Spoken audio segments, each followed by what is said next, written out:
Hey friend, I'm Hannah Lapsansky, and you're listening to the Moms Grab Coffee podcast, where moms share how they find peace and joy in the chaotic beauty that is motherhood. If you're stressed, overwhelmed, and exhausted, come join us to fill yourself up with hope and wisdom from moms who are in it too, and who will always point you back to Jesus. Hey, what's up, my sweet mama friend? How has your week been starting? Mine has actually been pretty good, and I gotta attribute it to some coffee syrup. I like to have a little bit of sweetness in my coffee, but if I have sugar in the morning, I completely crash by like 11 a.m. So I got this caramel macchiato. It's a skinny syrup, and have been adding it to my coffee with a little bit of cream, been frothing that with my little frother, and it has been so delicious. It has really started out my mornings on a nice bright note. So today we're going to be talking about a faith that never fails. Now, what the heck does that mean? What does it look like? Is it even possible when we're talking about the hardest of circumstances? I have a fantastic mom with me today. She's written award-nominated books. She's been featured on the Hallmark Channel as well as Relevant Magazine and Christian Today. And she studied theology at Oxford University. Her name is Niki Hardy, and she is fantastic. So she's going to walk through her cancer journey and talk about how she went from merely surviving the battle to actually thriving in it. And I'm happy to report that she did win that battle, and now she speaks around the country and writes many, many books on how we trust God through unexpected events and life's hardest moments. And she has certainly got a lot of personal experience and testimonies to back that up. And no matter what stage you're in, whether you are going through a really, really difficult circumstance or a health condition, or you're stressed out and overwhelmed because of, the weight of motherhood and all of the responsibilities that a mom has to carry, you are going to be able to get a lot of practical advice from Niki so that you're not just going through the motions of your days, but you're taking hold of them and that you are actually enjoying them. Because let's face it, I mean, I don't know about you, but for me, there are definitely days where I'm just like, I just need to get through this day. I can't wait until the evening after I've just woken up in the morning because I'm just so exhausted. And so I know I'm missing those moments. I know that I could do more to thrive throughout some of those harder days as opposed to just trying to survive. So if that's you too, stay tuned in, my friend. Because without further ado, it is my pleasure to welcome Niki Hardy. Niki, thank you for joining Moms Grab Coffee today. I'm really excited about what we're going to talk about because you have tons and tons of personal experience and wisdom on trusting God and building a faith that never fails, as well as loving the life that you have. I mean, I just love all that you're doing through your mission. So I'm excited. Me too. Thank you for having me. Before we get into your story, for those of us who aren't as familiar with your work, tell us a little bit about yourself. Well, as you can tell from the accent, I'm a Brit here in the USA, and I'm also a wife and a mom of 3 grown-up children. Last one is going through college. And we moved over here about 16 years ago to plant a church. So we came from London. We'd spent a couple of years in seminary in Oxford in England, and then we came over here. And now I write, I'm an author and a speaker and a coach, and I just love being here. So that's who I am. Fantastic. And yes, we'll certainly go into some of the resources you have. But let's go ahead and dive into something that you talk about a lot on your site, and that is building a faith that never fails. And I love that. I mean, I think we all want to get there, right? So can you take a few minutes to talk about what that actually means? What it doesn't mean is a perfect faith. It doesn't mean that, it's almost easier to say what it doesn't mean than what it does mean. I think we can grasp in our head what we would like it to mean, that no matter what life chucks our way, whether it's, parenting issues, a diagnosis, financial issues, relational issues, whatever it is, the grief, the loss, just the struggle of the day to day, no matter what it is, that our faith doesn't shatter. Now, it doesn't mean it doesn't bend. It doesn't mean that we don't doubt. It doesn't mean that, we're not angry with God or we're questioning anything like that. But it means that we know that we know that we know that God is good and he is not going to leave us. And our faith isn't based on how amazing we are, but it's based on how amazing he is. And it's not a function of, whether we go to church, how often we read our Bibles, whether we highlight our Bibles, whether we have an hour-long quiet time in the morning, nothing like that. It's based on who he is, what he's done. And really, a faith that never fails is a faith that no matter what, just keeps leaning into him, even if we lean into him with questions, doubts, lament, all the things. So really, it's a faith that can weather the storms. Yeah, and you said it a few times. It's about who God is and his character, and how he provides for us, however we might be feeling, whether we're doubting, whether we're questioning. It's about God, and I think that's important to note because we live in a world where it's a lot about us. Like, look at us. What are we doing? What are we striving towards? Look how amazing I am. But that's not really what it's about. So, Niki, let's get into your story. You have a really, really amazing journey of faith through an incredibly heartbreaking, difficult journey. So, can you share a little bit about that and where your passion for God comes from? So, the difficult part of my story, well, we'd had bumps and rocks and hard things, but I lost my mom to cancer when she was just 62. And at that point, I was in England, she was living in Vancouver, Canada. And so we had this long distance, which was really tricky when you're trying to love someone and care for someone who is so far away.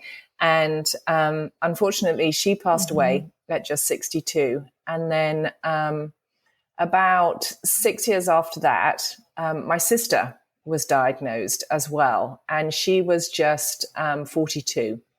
And by this point, we were in Charlotte, North Carolina. She was in England. And again, this long distance, very, it's hard. It's really hard. You want to be there for somebody. And again, unfortunately, she passed away when she was just 43. And then just 6 weeks after that, I was diagnosed. And theirs was both lung cancer, and mine wasn't lung cancer. Mine was rectal cancer. And it felt like the family heat-seeking missile of death had locked in on me, or more specifically, my rear end. And as far as our kids were concerned, people who got cancer died and died quickly. And we had come to America to do God's work, to love his people, to share the gospel, to plant a church. And it just felt so unfair. My faith was rocked. I didn't doubt God existed, but I did challenge him. I was like, God, are you kidding me? After all we've done for you? Yeah. So it was through that I really learned to lean into God. There were times when I was angry and questioning him, of course, but always turning to him in that. That's what I found out, that when I turned away from him with my questions or turned away from him in my sadness or my grief, that was when my faith just began to fall apart. And there's a part in the Gospels where Jesus asks the disciples if they're going to leave him as well, because everyone else had kind of deserted him. And they say, where else would I go? And I think I'd got to a point in my walk with Jesus, that it was like, well, where else would I go? We didn't come to faith until the second year, until the first year that we were married. So I had tried a lot of alternatives to God at that point. And so I really felt like, well, where else would I go? And, I'm a Brit with a perfectly waxed and stiff upper lip. And so I was determined to survive and keep calm and carry on. But it got to the point that surviving was all I was doing. And then I met people who called themselves cancer thrivers. And what was so wonderful is that they weren't saying that it wasn't hard. They weren't faking it. They were just saying, I know life is really hard and rubbish right now and painful. And I don't know how long I've got, but I'm jolly well going to grab the most out of it and thrive, not just survive, no matter what. And there was something so inviting and enticing about that. And I was like, I want that. I want that no matter what this diagnosis holds. And so I started to learn how to thrive and not just survive in my faith, in my life, with my diagnosis and things. And what I saw was that even though God didn't heal me in a miraculous puff of, spiritual wonderfulness, he was there the whole time. And I saw him move in amazing ways. And like I said earlier, it just became so clear that he wasn't going anywhere. He wasn't mad at me. He wasn't waiting for me to do anything or be anything that I wasn't. And he just wanted to love me. And in my walk with him, I was learning that 2 steps forward and 1 step back is still progress.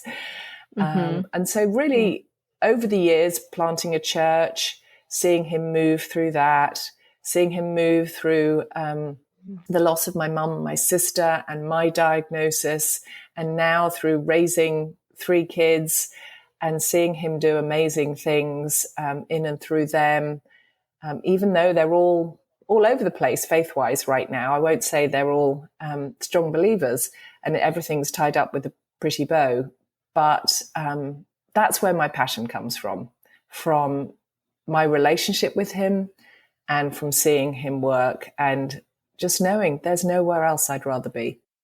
What a beautiful testimony. And Niki, I want to ask you about the point you turned to God and you had nowhere else to go. What did that look and feel like? It looked like an honest conversation. It looked like me saying to him, are you kidding me, God, after all I've done for you? I mean, I would pray those prayers. And thankfully, the psalmists have gone before us and given us a very clear model, if you like, or permission. You read some of the Psalms and it's like, how long, God? Where are you? And I decided that I was going to do the same, that I was going to question him. I wish I could say that, I heard an audible voice from heaven that was like, that was comforting. But just over time, I knew that he wasn't going anywhere, that I felt his peace in the middle of panic. I felt comforted in the middle of my grief. And I always thought that emotions were separate, that you either felt peace or panic, or you felt happy or you felt sad. But what I learned was that somehow we can hold them in the palm of our hand together. And I felt like that was God's provision and God's love for me in those moments. Yeah, and I think that speaks to the whole idea of things not making sense. Like, how could it not be God? Especially the way you put it. Like how you can be panicking, but you can also be peaceful. That doesn't really make sense in our mortal minds, but when you feel it, when you're walking through it, I think the only thing you can do is attribute that to God. Exactly. You also said you went from being a survivor to a thriver. Can you break that down for us from a personal experience? What does that actually mean? And what did that shift look like? Well, what it meant in terms of outlook was that I had broken out of survival mode. And I'm not saying anyone who is a survivor or a survivor of assault or anything like that isn't a great thing. Where I had got to was surviving was all I was doing. And I wanted to thrive. I wanted to feel that abundant life that God had promised me. But I had got into this mode where I was thinking that, well, I'm in the middle of the storm he promised me. So therefore, the abundant life he promised me would be far off in the future. You know, when I say he promised us storms, he said we will have storms. And so I had assumed that this full, abundant life that's rich and overflowing would be off in the future somewhere. Maybe when my cancer was over. And then I realized, well, what if my cancer's never over? And did Jesus really mean that those two things, the storm and the abundance, are separate? And I realized what I'd been guilty of, as many of us are, is equating the abundant life with a pain-free, happy, skippy, healthy, wealthy life that is easy. When I realized that, it got me thinking about, well, what is an abundant life really? Well, it's not one where we don't feel any pain, that we don't argue with anyone, that nobody upsets us, or we don't get diagnosed with something, or we don't lose a loved one and our children are just perfectly behaved and never get sick.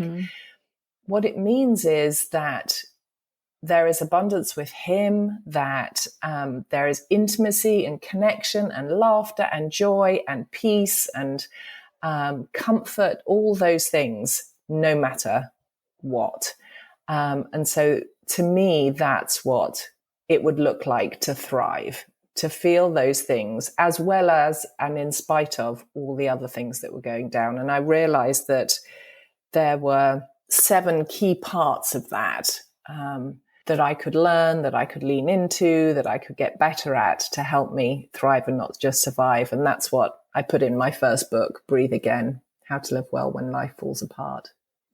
I actually just read that recently, and I think it's a beautiful book. So I'll have the link to that in the show notes for everyone to go check it out. But it is a really great resource, and I found a lot of practical stuff in there. Thank you. Well, Niki, what an amazing testimony. I want to turn back the clock and ask you, if you could talk to your 18-year-old self, before everything happened, what would you tell her? Such a great question.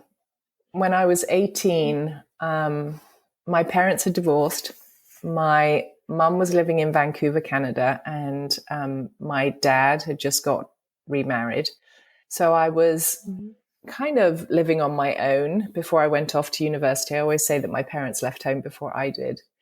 And it was an exciting time as I headed off to university, but also a daunting time. And I think I would tell myself to trust myself. And what I mean by that is I doubted myself on so many levels. Now, I'm a reasonably confident person, but I think that confidence was in what I could do and not who I was. And so I would want to encourage my 18-year-old self to trust my intuition, which I would later learn to know is also one of the key ways that God speaks to us. And so I would say, it's going to be okay. Trust yourself. And you don't have to make some of the decisions that you want to make, that you're making out of fear, or, fear of missing out, fear of being alone, whatever it is. So I want to say, trust yourself. And when you say who you are, what do you mean by that? I think what I mean is that so much of my validation in life had been coming from my abilities and my skills and what I could do. I was an athlete. I was prefect at school, if you know what those are, reasonably popular. I mean, all those kind of things. But did I believe I was loved and seen and enough just as I am without those things? Probably not. Knowing that I am loved, and later knowing that that love is from God, that he loves me because of who he is, that God is love, and he created me, and I'm loved just as I am. Yes. And did you know that going into your mom's diagnosis of cancer, and then your sister, and then yourself? Yes. So I think I did more, but I'd like to say, oh, yes, I've checked that box and I know exactly who I am and how loved I am. But let's just say we're all a work in progress on that front. Right. So I think more and more I'm growing in it every day. I mean, I'm mid-50s and still got a lot of ways to go. But yeah, a lot more. Yeah, I don't know if we could ever say we're fully there, just because every day we're going through new hardships, continuing hardships, our emotions are flying, our thoughts are flying. So constantly taking us back to who we are in Christ is always going to be something we have to do. Exactly. So, Niki, your mission of helping us love the life we have by growing the faith we long for, I mean, I think it's an incredible mission. What are some things we can do to grow our faith and start thriving through life's hardest circumstances? Whether that is the daily grind of motherhood, whether we have little ones, or we're going through bigger transitions with our children or ourselves. That's such a great question. I think one of the key things we can do is to be gentle on ourselves as we grow our faith. I think it's very easy to get into almost faith shame. It's not good enough. I don't have enough faith. They've got more faith than me. But I think there are things we can do to grow our faith. We can learn to trust God when we can't stop worrying. And I learned, and I talk about this, I've got a little ebook people can grab if they want that, called How to Trust God When You Can't Stop Worrying.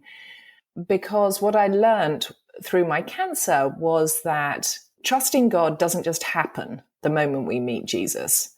It's something we can learn. It's something we can practice. It's something we can get better at. And I knew from my own experience that if I wanted to trust God when life turns upside down, I had to have a plan.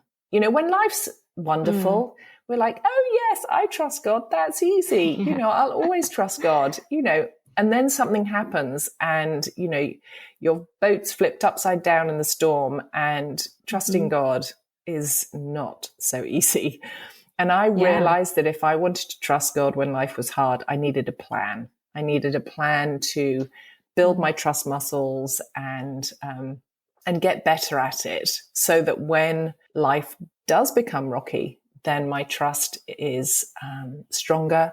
I'm going to worry less, feel less stress, less overwhelmed, feel more peace and more calm, even when life's turned upside down. So I think learning to trust God is something we can do, and we can practice little and often all the time. I think we can, as I was talking about our self-talk, about learning to love ourselves, that's something else we can do.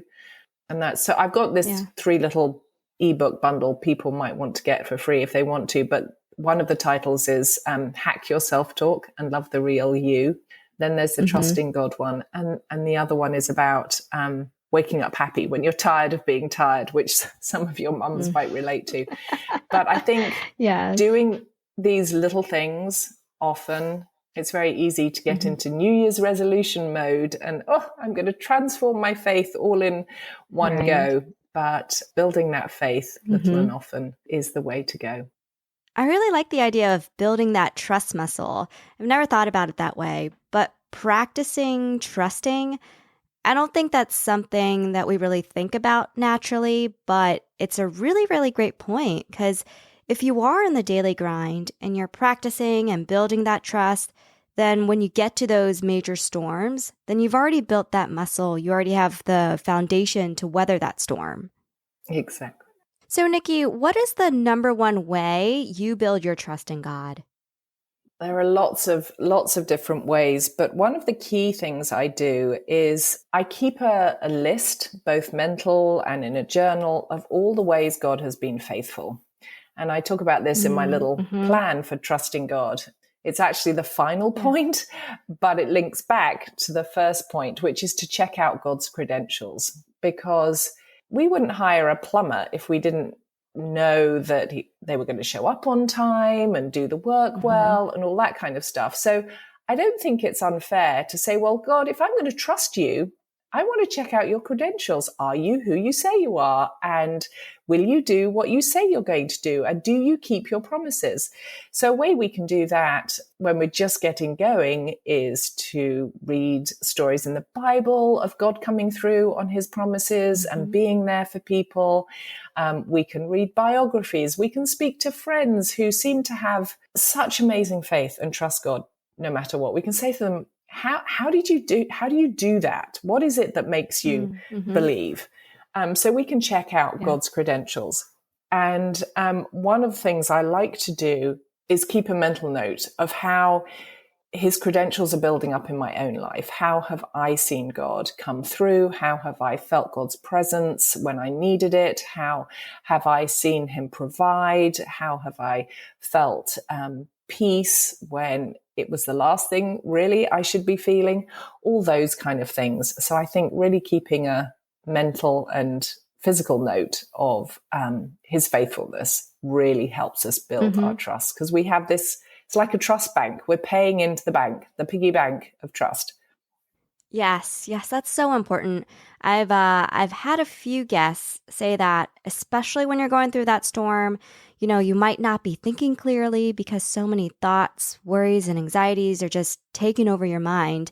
But if you have something that you can focus your mind through, maybe something you've written down on a piece of paper, on your phone, or wherever, then you can bring your thoughts into focus. Then it's also the little things, right?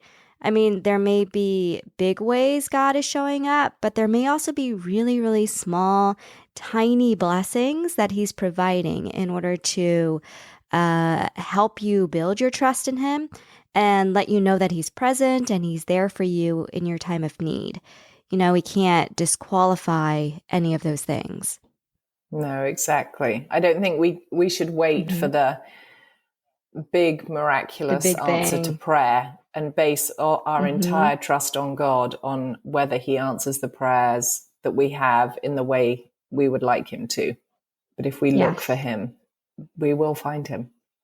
Yeah, so would you say those tactics are the same when it comes to our internal struggles with self-worth? Maybe it's failure, self-blame, more of those internal battles versus the external circumstances that appear in our life? With internal struggles, when I think about mind talk, the messages we've got constantly going on in our head.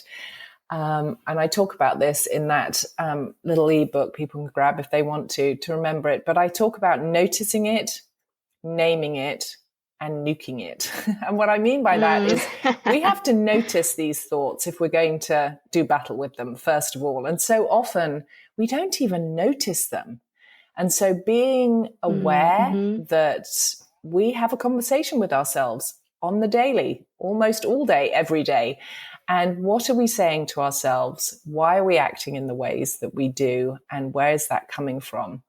And once we notice that mind talk, whether it's like, I'll get ignored, or I'm not good enough, or I can't do that, or whatever it is, once we notice it, we can name it and say, this is my biggest fear, or this is what I'm saying to myself. This is who I think I am.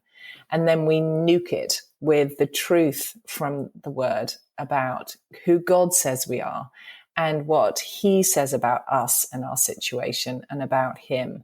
And so that's the kind of little pattern I try and go through when it comes to that internal dialogue. You've got to notice it, name it, and nuke it. I love that. Nuke it. It's just such a powerful visual. Like there's nothing left of it. That's really powerful. So awesome. Well, Niki, this has been such a fantastic conversation. You have tons of resources on your site that you've spoken about where moms can go and learn more. Where can they go to connect with you? Oh, well, I'm a people person. I'm a hugger. So come over to my website, which is nikihardy.com. Niki is NIKIHARDY.com. And if you want to get those 3 free ebooks, that's at nikihardy.com /book bundle. So you can get those there. I'm over on Instagram at niki.hardy, and shoot me up in the DMs and say hi and tell me that this is where you first heard me. That would be great. Yes. And also you can tell her I've nuked it. Well, Niki, this has been such a pleasure. I'll have all of those links in the show notes, and mamas, make sure to go check it out. All right. Thanks so much. All right, Mama, that was Niki Hardy, and she mentioned several great resources that she's offering, so you can go check those out from the show notes, or you can go to momsgrabcoffee.com/44. If you haven't listened to last week's episode, I encourage you to go check it out. It is not one that you want to miss. I had Duck Dynasty star Lisa Robertson on the show, and she gave some powerful advice on how we deal with criticism in a way that protects our heart and our joy. So make sure you go back and listen to that one. Next week, I'm going to be talking about a phenomenon called the negativity bias and why we tend to put more weight on negative things over positive things and what we can do to combat that. So make sure you're following the show wherever you're listening and tune in next Tuesday. Okay, Mama, I hope you thrive this week, and I'll catch you again next time for a cup of coffee with a side of faith, wisdom, and hope.